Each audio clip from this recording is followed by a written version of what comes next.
For more analysis, we're joined by Ambassador Ashraf Haidari, who is our president and founder of Displaced International, live from Washington, D.C. Thank you so much for being with us, Mr. Haidari, on Asia One. Now, what are the main factors driving so many people to risk their lives attempting to reach Europe through Ceuta? Well, there's several factors, not just one.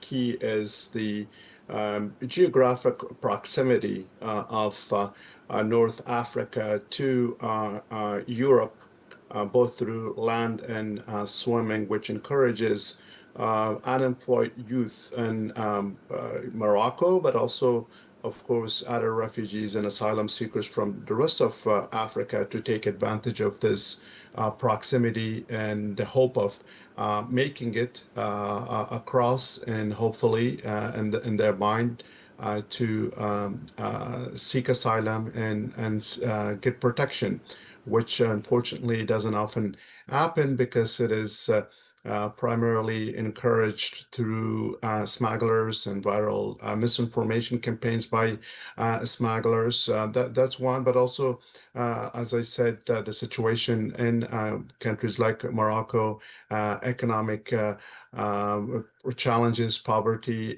state fragility on the one hand, but also in the rest of Africa, conflict, climate pressures, and as well as youth bulge in unemployment opportunities. So people, especially youth and youthful families, try to migrate through these easier routes for those two reasons, either protection or economic opportunity.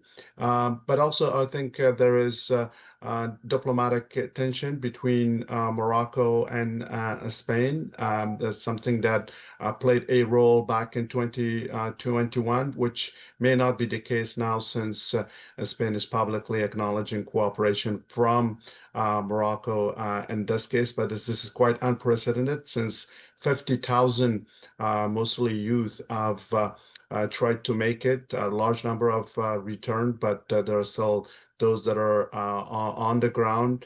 We at Displaced International encourage provision of humanitarian assistance on the one hand, but also due process in case of those who do have genuine cases to be procedurally looked into and provided with protection. Those who do not qualify should be safely, orderly, and lawfully returned to places where they've migrated from, in this case, Morocco.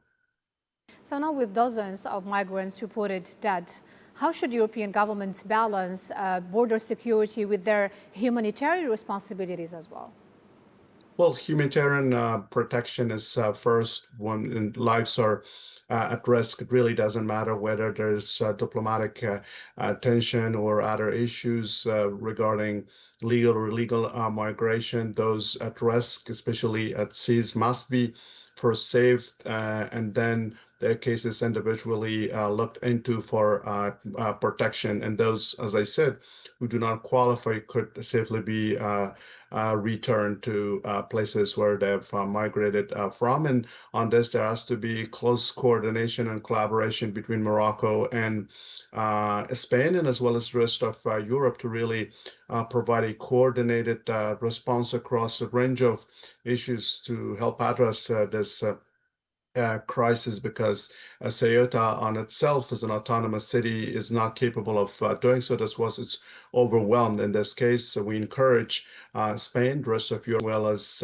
Morocco, to coordinate to address this. So do tragedies like this maybe expose weaknesses in the international system for protecting refugees and displaced people? Absolutely. Unfortunately, it's the systemic problem that's there. Countries do not share a burden when it comes to preventive response on the one hand, but also providing safe pathways, and as well as emergency support when situations like this happens. Unfortunately, in most cases, the first country that receives, in this case, Ceuta, which is on itself until others then get together to help. Unfortunately, the system is broken when it comes to the application enforcement of laws and regimes and regional mechanisms for coordinating legal migration on the one hand, but also to coordinate in the prevention of human smuggling, which unfortunately in this case has